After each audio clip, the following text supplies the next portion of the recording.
कहानी कुछ साल पुरानी है, लेकिन आज भी मुझे उस रात के बारे में सोचकर अजीब महसूस होता है। मैं तब 17 साल का था और अपने दोस्तों रॉबी और स्कॉट के साथ ज्यादातर वीकेंड साथ बिताया करता था। हमारा ज्यादातर वक्त वीडियो गेम्स खेलते या फिर एक दूसरे के घरों में सोने में जाता था। सीनियर ईयर के दौरान हमने ये आदत बना ली थी कि वीकेंड पर कुछ ना कुछ अलग करना है।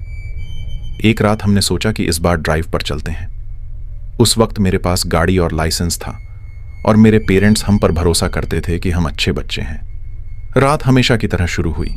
रॉबी और स्कॉट मेरे घर आए, पिज्ज़ा ऑर्डर किया, कुछ गेम खेले और फिर स्कूल की बातें करने लगे। तकरीबन 11 बजे हमने फैसला किया कि गाड़ी लेकर घूमने चलते हैं, म्यूजिक सुनते हैं और पुरानी बातें करते हैं। हम बेफिक्र होकर सड़कों पर निकल पड़े।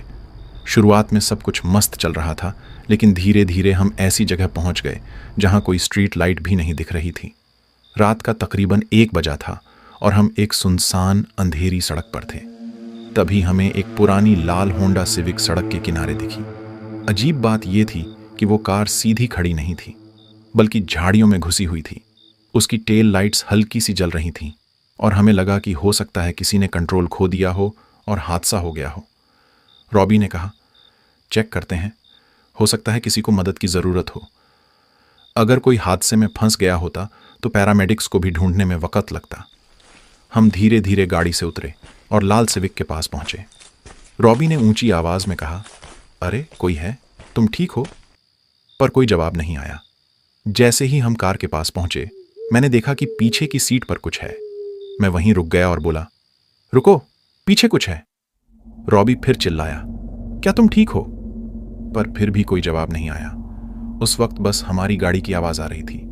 जब हम खिड़की के पास पहुंचे तो जो देखा उसने हमें अंदर तक हिला दिया। पीछे की सीट पर कोई इंसान नहीं था, बल्कि एक पुतला बैठा हुआ था। वो भी ऐसा लग रहा था जैसे कोई असली इंसान बैठा हो। पहले तो हमें यह सब बहुत मजाकिया लगा, लेकिन फिर हालात की गंभीरता समझ आई। हमने फिर से चिल्लाकर देखा कि कहीं कोई इंसान तो नहीं है, लेकिन जवाब फिर भी नहीं आया। तभी मेरी नज़र उस पुतले के हाथों पर पड़ी। उसके हाथ में एक VHS टेप था। बिना सोचे समझे मैंने वो टेप उठा लिया और इस बारे में रॉबी और स्कॉट को कुछ नहीं बताया। हमें लगा कि हमें पुलिस को बुलाना चाहिए, जो हमने थोड़ी देर बाद किया। हमने पुलिस को कार की जानकारी दी, लेकिन जब लाइसेंस प्लेट्स चेक करने गए तो कार पर कोई प्लेट्स नहीं थीं। वो कार किसी ने ऐसे ही छोड़ दी थी और उसके साथ वो अजीब सा पुतला और VHS टेप। रात बाद में जब हम इस अजीब घटना पर बात कर रहे थे, मैंने अपने दोस्तों को बताया कि मैंने टेप लिया था। वो थोड़ा नाराज और शॉक में थे कि मैंने पहले ये बात क्यों नहीं बताई। टेप के ऊपर एक सफ़ेद स्टिकर था जिस पर काले मार्कर से बड़ी बेढंगी सी खोपड़ी और हड्डियां बनी हुई थीं और लिखा था, देखो। हमने सोच लिया कि हमें इसे देखना चाहिए। मैंने टेप को अपने पुराने VCR में लगाया। टेप शुरू होते ही 5 सेकंड तक काली स्क्रीन थी। फिर अचानक एक आदमी स्क्रीन पर दिखा। उसकी लंबी दाढ़ी और बाल थे और उसने लाल फलालैंड शर्ट पहनी थी। वो एक टेबल पर बैठा था, जैसे किसी वर्कशॉप में हो, और सीधे कैमरे में घूर रहा था। 2 मिनट तक वो कुछ नहीं बोला, बस घूरता रहा। वो 2 मिनट मेरे जीवन के सबसे डरावने पल थे। अचानक वो हंसा और फिर बहुत ही ठंडी आवाज में बोला, ये टेप मेरा है। मुझे पता है कि ये तुम्हारे पास है।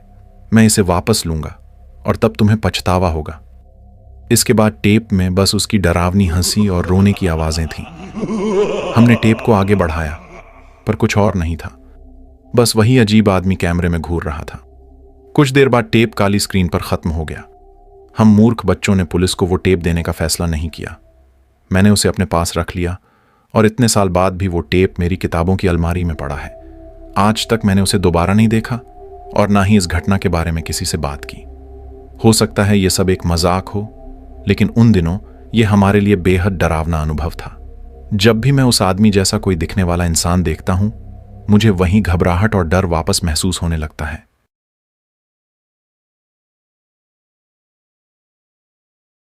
मैं स्कूल के काम में ध्यान लगाने की कोशिश करता हूं, लेकिन मुश्किल होती है।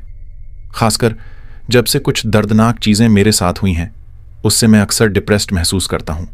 घर पर बिल्कुल भी फोकस नहीं कर पाता। भले ही शांति हो। छोटे से छोटे शोर पर भी ध्यान बढ़ जाता है और ऐसा लगता है कि मैंने एक ही लाइन को 1000 बार पढ़ा है। कॉलेज के दूसरे साल में भी यही हाल था। आखिरकार मैंने पढ़ाई के लिए एक अलग तरीका अपनाया। ड्राइव करने लगा। स्कूल के सारे काम अब मैं कार में बैठकर एक शांतिपूर्ण जगह पर करता। मेरे घर से ज्यादा दूर नहीं था, सिर्फ 20 मिनट लगते थे। नेचर की शांति और स्थिरता मुझे सुकून देती थी। हाँ, कुछ लोगों को यह थोड़ा अजीब लग सकता है कि होमवर्क करने के लिए मैं इतनी दूर ड्राइव करता था, लेकिन मेरे पास और कोई ऑप्शन नहीं था। ये ही मेरी इकलौती उम्मीद थी कि मैं अपना काम पूरा कर पाऊं। जब मेरे सीनियर ईयर का एंड करीब आया तो मुझे एक बड़ी परीक्षा की चिंता होने लगी। इस एग्जाम में मेरा 40% फाइनल ग्रेड आने वाला था और पास होने के लिए मुझे कम से कम 40% होने की आवश्यकता थी। 75 नंबर लाने थे। तो मैंने डिसाइड किया कि एग्जाम से पहले वीकेंड पर पढ़ाई करूंगा और इस बार थोड़ा अलग एडवेंचर प्लान किया। मैंने सोचा कि हमेशा की तरह उसी जगह जाने के बजाय मैं थोड़ी दूर जाऊंगा, एक नई जगह। शनिवार सुबह जल्दी उठा, काम छोड़ा और सुबह 10 बजे अपनी मंजिल पर पहुंचा। दिन का बड़ा हिस्सा हाइकिंग करते हुए गुजारा। करीब दोपहर 2 बजे मुझे एक बेहतरीन जगह मिली, एक खड़ी पहाड़ी की चोटी जहां से पेड़ों का नज़ारा था। वहां कुछ चट्टानें थीं और मैं अपनी किताब और लैपटॉप के साथ आराम से बैठ गया। सब कुछ परफेक्ट लग रहा था, लेकिन फिर मुझे अचानक महसूस हुआ कि कोई आवाज़ आ रही है, सूखी टहनियों के चटकने की आवाज़। पहले मैंने सोचा कि कोई जानवर होगा, कोई हिरण या चिपमंक जो जंगल में घूम रहा है। फिर सोचा, चलो थोड़ा शोर मचाकर उसे भगा दूं ताकि ध्यान से पढ़ सकूं। मैंने बकवास शोर मचाया, हाथ ताली बजाए, लेकिन कुछ नहीं हुआ। जब मैं पेड़ों के बीच ध्यान से देखने की कोशिश कर रहा था, मुझे कसम है कि मैंने किसी इंसान की हल्की सी झलक देखी। फिर अचानक वो शोर बंद हो गया। मैंने सोचा, चलो जो भी था चला गया। मैं वापस अपनी किताब पर फोकस करने की कोशिश करने लगा, लेकिन उस फीलिंग को रोक नहीं पाया।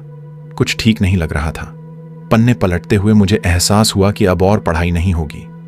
जब मैं उठकर वापस जाने लगा तो देखा कि करीब 30 फीट दूर एक इंसान खड़ा है। वो पीठ किए हुए था, कंधे चौड़े थे और उसने पूरे काले कपड़े पहने हुए थे। सबसे अजीब बात यह थी कि उसने अपने चेहरे पर कुछ पहना हुआ था। मैं जड़ हो गया, न हिला न कुछ बोला। वो आदमी अचानक मेरी तरफ मुड़ा और मैं सटीक शब्दों में नहीं बता सकता कि उस पल मैं कितना डरा हुआ था। उसके चेहरे पर एक भयानक मास्क था। सफेद लंबी थूथन जैसी चीज उससे लटकी हुई थी। ऐसा लग रहा था जैसे कोई बीटलजूस का किरदार हो। मास्क पर गहरी काली आंखें थीं और सरसों के पीले रंग के बाल मास्क से जुड़े हुए थे। और तभी वो आदमी गुनगुनाना शुरू कर दिया। पहले तो मैंने ध्यान नहीं दिया, लेकिन फिर एहसास हुआ कि वो गुनगुना रहा था जैसे कोई खींची हुई कराह हो। फिर वो मेरी तरफ तेजी से बढ़ने लगा। अब तक वो वहीं डरावनी आवाज निकाल रहा था। मुझे समझ नहीं आ रहा था कि क्या करूं। मेरे पास जो पगडंडी थी वो छोटी थी। अगर मैं वहां से भागने की कोशिश करता तो पहाड़ी से नीचे गिर सकता था। उस आदमी ने अचानक दौड़ना शुरू किया मेरी तरफ। मैं वहीं जड़ हो गया और वो मेरे सामने रुक गया। मैं सांस भी नहीं ले पा रहा था। वो फिर से हंसने लगा और गुनगुनाने लगा। मैंने फौरन वहां से दौड़ लगा दी। पीछे मुड़कर देखने की हिम्मत भी नहीं की।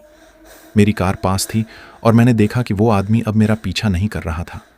मैंने तुरंत पुलिस को फ़ोन किया, लेकिन वहाँ फ़ोन सर्विस नहीं थी। मैं निकटतम शहर की ओर भागा और पुलिस को बताया कि क्या हुआ, लेकिन कुछ खास नहीं किया गया क्योंकि टेक्निकली उस आदमी ने मुझे छुआ भी नहीं था, सिर्फ परेशान किया था। मैं आज भी सोचता हूँ कि वो कौन था। क्या ये कोई प्रैंक था या फिर कोई सनकी इंसान? मैं बस इतना जानता हूँ कि उस दिन जो मनोवैज्ञानिक डर मैंने महसूस किया वो आज भी मेरे साथ है। वो मास्क, वो भयानक हंसी, मैं उसे कभी नहीं भूल पाऊंगा।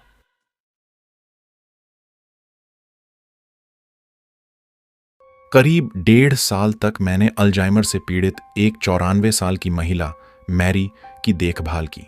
वो अपनी बेटी के घर वॉशिंगटन के घने जंगलों में रहने लगी थी। मैरी की अजीब आदतें थीं।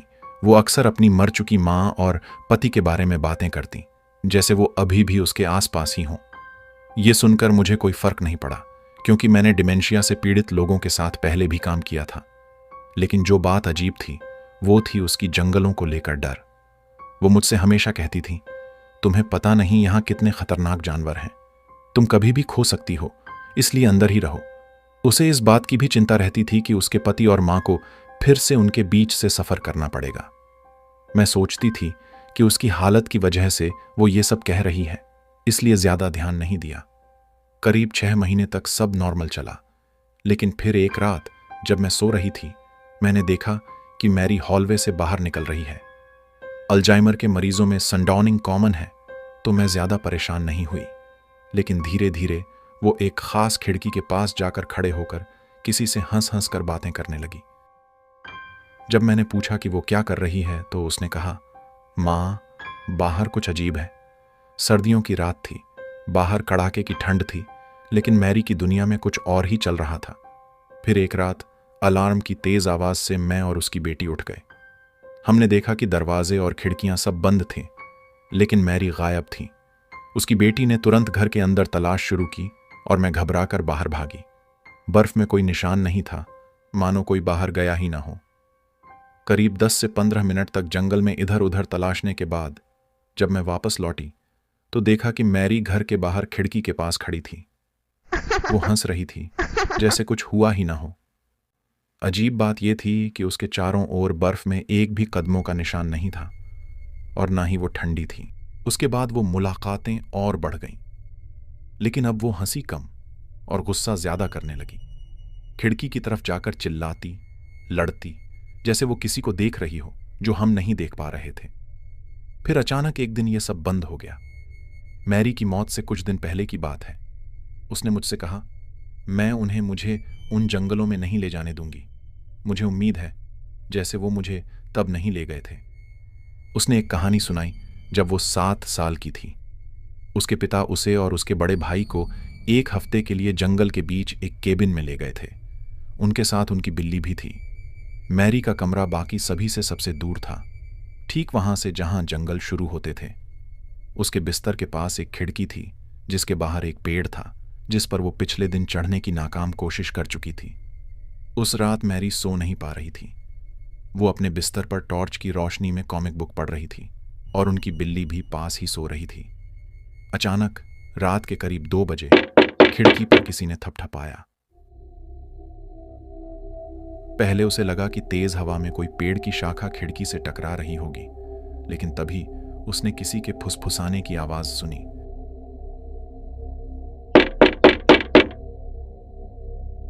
फुसफुसाहटें कह रही थीं, खोल दो बेटा, ये डैडी है, बाहर बहुत ठंड है, बस एक गले लगाना चाहता हूं। डर के मारे मैरी जम सी गई थी। उसे पता था कि ये उसके पिता नहीं हो सकते। बिल्ली भी उस अजनबी पर फुफकार रही थी। मैरी ने उसे कसकर पकड़ लिया, मानो वो उसे बचाने वाली हो। तभी खिड़की के कांच पर किसी ने चाकू घिसने की आवाज की, एक भयानक आवाज। मैरी ने पलटकर देखा और वो शख्स खिड़की के बाहर खड़ा था। उसके चेहरे पर एक उन्मादी मुस्कान थी। उसने अपनी पूरी ताकत लगाकर चीख मारी। तभी उसके पिता शिकार की राइफल लेकर कमरे में आए, और जैसे ही उन्होंने खिड़की की तरफ देखा, वो आदमी गायब हो चुका था। अगली सुबह उन्होंने पैकअप किया और घर लौट आए। पुलिस में रिपोर्ट दर्ज करवाई गई, लेकिन उस आदमी का कभी पता नहीं चला। आज भी मैरी उस रात को याद करके कहती थी कि वो कभी उस मुस्कान को नहीं भूल सकती, और मैं भी कभी उस रात को नहीं भूल सकती जब मैंने उसे ठंडी रात में बर्फ पर बिना निशान के हंसते हुए देखा था। क्या वो सब सच था, या फिर अल्जाइमर का एक और भयानक खेल?